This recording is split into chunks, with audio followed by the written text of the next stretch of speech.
Pride and Prejudice by Jane Austen, Volume 3, Chapter 18. Elizabeth's spirit soon rising to playfulness again, she wanted Mr. Darcy to account for his having ever fallen in love with her. "How could you begin?" said she. "I can comprehend your going on charmingly, when you had once made a beginning. But what could set you off in the first place?" "I cannot fix on the hour, or the spot, or the look, or the words, which laid the foundation. It is too long ago. I was in the middle before I knew I had begun. My beauty you had early withstood. And as for my manners, my behavior to you was at least always bordering on the uncivil, and I never spoke to you without rather wishing to give you pain than not. Now be sincere. Did you admire me for my impertinence?" "For the liveliness of your mind, I did." "You may as well call it impertinence at once. It was very little less.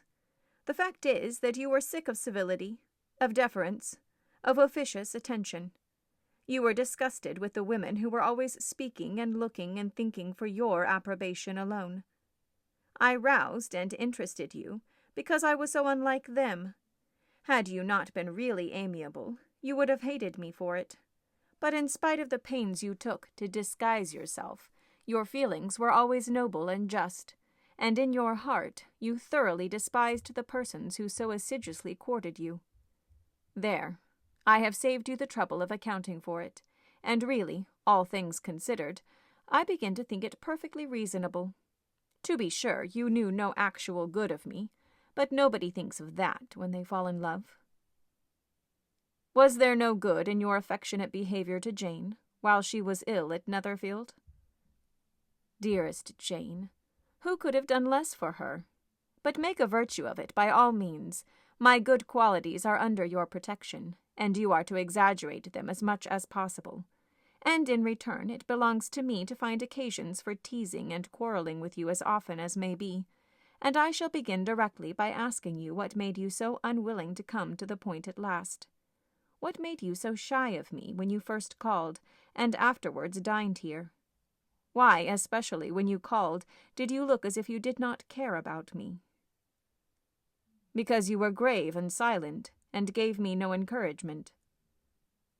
"But I was embarrassed." "And so was I." "You might have talked to me more when you came to dinner." "A man who had felt less might." "How unlucky that you should have a reasonable answer to give, and that I should be so reasonable as to admit it. But I wonder how long you would have gone on, if you had been left to yourself. I wonder when you would have spoken, if I had not asked you. My resolution of thanking you for your kindness to Lydia had certainly great effect. Too much, I am afraid, for what becomes of the moral if our comfort springs from a breach of promise, for I ought not to have mentioned the subject. This will never do." "You need not distress yourself. The moral will be perfectly fair. Lady Catherine's unjustifiable endeavours to separate us were the means of removing all my doubts. I am not indebted for my present happiness to your eager desire of expressing your gratitude. I was not in a humour to wait for any opening of yours. My aunt's intelligence had given me hope, and I was determined at once to know everything." "Lady Catherine has been of infinite use, which ought to make her happy, for she loves to be of use. But tell me, what did you come down to Netherfield for? Was it merely to ride to Longbourn and be embarrassed, or had you intended any more serious consequence?" "My real purpose was to see you, and to judge, if I could, whether I might ever hope to make you love me. My avowed one, or what I avowed to myself, was to see whether your sister were still partial to Bingley, and if she were, to make the confession to him which I have since made. Shall you ever have courage to announce to Lady Catherine what is to befall her?" "I am more likely to want time than courage, Elizabeth. But it ought to be done, and if you will give me a sheet of paper it shall be done directly." And if I had not a letter to write myself, I might sit by you and admire the evenness of your writing, as another young lady once did. But I have an aunt, too, who must not be longer neglected." From an unwillingness to confess how much her intimacy with Mr. Darcy had been overrated, Elizabeth had never yet answered Mrs. Gardner's long letter. But now, having that to communicate which she knew would be most welcome, she was almost ashamed to find that her uncle and aunt had already lost 3 days of happiness, and immediately wrote as follows: "I would have thanked you before, my dear aunt, as I ought to have done, for your long, kind, satisfactory detail of particulars. But, to say the truth, I was too cross to write. You supposed more than really existed. But now suppose as much as you choose. Give a loose to your fancy. Indulge your imagination in every possible flight which the subject will afford, and unless you believe me actually married, you cannot greatly err. You must write again very soon and praise him a great deal more than you did in your last. I thank you again and again for not going to the lakes. How could I be so silly as to wish it? Your idea of the ponies is delightful. We will go round the park every day. I am the happiest creature in the world. Perhaps other people have said so before, but not one with such justice. I am happier even than Jane. She only smiles. I laugh. Mr. Darcy sends you all the love in the world that he can spare from me. You are all to come to Pemberley at Christmas. Yours, etc." Mr. Darcy's letter to Lady Catherine was in a different style, and still different from either was what Mr. Bennet sent to Mr. Collins in reply to his last.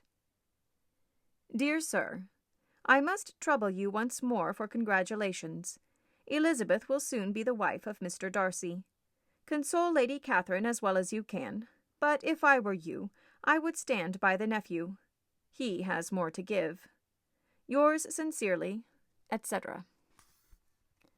Miss Bingley's congratulations to her brother on his approaching marriage were all that was affectionate and insincere. She wrote even to Jane on the occasion to express her delight, and repeat all her former professions of regard.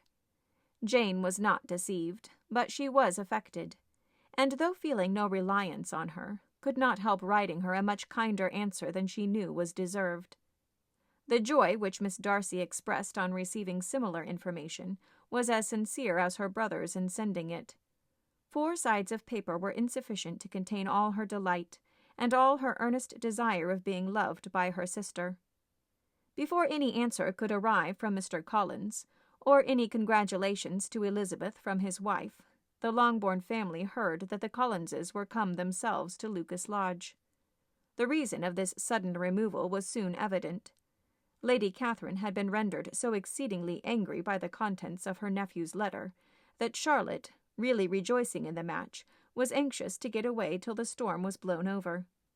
At such a moment, the arrival of her friend was a sincere pleasure to Elizabeth, though in the course of their meetings she must sometimes think the pleasure dearly bought, when she saw Mr. Darcy exposed to all the parading and obsequious civility of her husband. He bore it, however, with admirable calmness.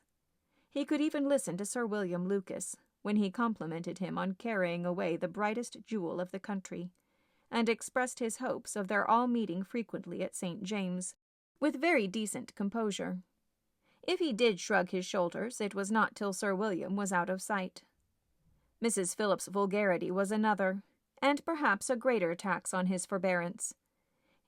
And though Mrs. Phillips, as well as her sister, stood in too much awe of him to speak with the familiarity which Bingley's good humour encouraged, yet, whenever she did speak, she must be vulgar. Nor was her respect for him, though it made her more quiet, at all likely to make her more elegant. Elizabeth did all she could to shield him from the frequent notice of either, and was ever anxious to keep him to herself, and to those of her family, with whom he might converse without mortification. And though the uncomfortable feelings arising from all this took from the season of courtship much of its pleasure, it added to the hope of the future, and she looked forward with delight to the time when they should be removed from society so little pleasing to either, to all the comfort and elegance of their family party at Pemberley.